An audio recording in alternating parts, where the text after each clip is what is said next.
Hello everybody, it's Brian for GadgetUnit.com and it's time for episode 66 of my question and answer series. So not a lot of questions this week, so this video shouldn't take too long. Starting with Letty Martinez, what do you think of the iOS 7 update that was released?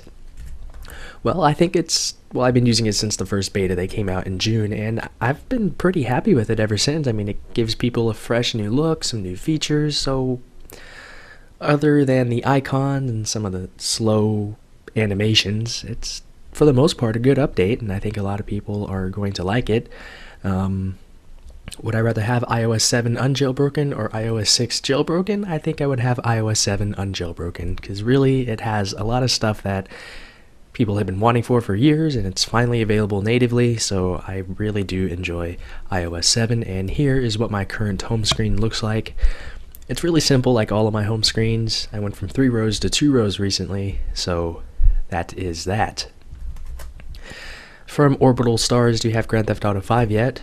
If so, how do you like it? I do not have it because I'm still waiting for the PC version, and knowing Rockstar, it's going to take several months to put out, although some people are saying maybe by the end of October. Don't really know, we'll have to see. I really want to play it though. I mean, it's a fantastic looking game.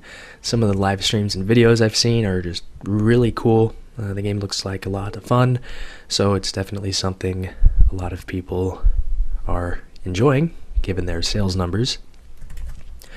From Sid Harthner, now that CyanogenMod is a corporation, as Cyanogen Inc., what do you think? I've heard a little bit about this. It doesn't really interest me too much because I don't have an Android device to install custom ROMs onto, so I don't really have too much to say about it, or actually I don't have anything to say about it, so let's move on. From Cool Tiger Dude, would you make some comments on the hardware I've chosen so far for my new computer? So here is his motherboard. It's a fine motherboard, nothing wrong with it. Here's the processor, nothing wrong with that either. So yeah, although for the RAM, he's looking at server memory, which means it's gonna cost a little more money. All of the RAM he's looking at is specific for, well, maybe I'm wrong. So down towards the bottom there are regular desktop versions, so never mind that. I would rather go with non-AMD RAM, because AMD RAM is a little more expensive. Pretty much memory is memory. You're really not going to notice too much differences in terms of brand that you get. Because really at $100 and something or close to $100 for just 8 gigs of RAM, that's a little bit pricey. About $30 or $40 more than you should be spending on memory. So that is that, but everything else looks good so far. Not too sure if you're going to get a dedicated video card or just stick with the internal graphics card, GPU rather. That's built into the AMD A10 APU. But the motherboard looks good. I've never cared for Asus's or Gigabyte's color schemes too much, but this really isn't too bad. And that is that.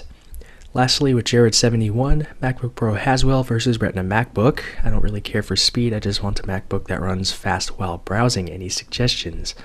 Well, they don't have Haswell MacBook Pros yet. So these are still last year's models that have not been updated yet. The MacBook Air obviously runs the Haswell processors, hence their crazy battery life. So once they do have a Haswell MacBook Pro, would you rather get that or a Retina? Well, if you really don't care about the display resolution, which I personally don't, save yourself a lot of money and just get a regular MacBook Pro. I mean, it's that simple. Or you could just get a MacBook Air. In terms of value though, it's not as high as a 13-inch MacBook Pro, because the base 13-inch Air is only $100 cheaper, and it's not as fast by any means, but it's still much thinner, lighter, and it's still plenty fast. And if all you're interested in is web browsing, then any laptop nowadays will work just fine. So that's it with episode 66 of the question and answer series. If you have any questions that you would like me to try and answer, go ahead and leave those down below in the comments area. But that's it with this video, so thanks a lot for watching, and I'll talk to you all Friday when I upload the next video.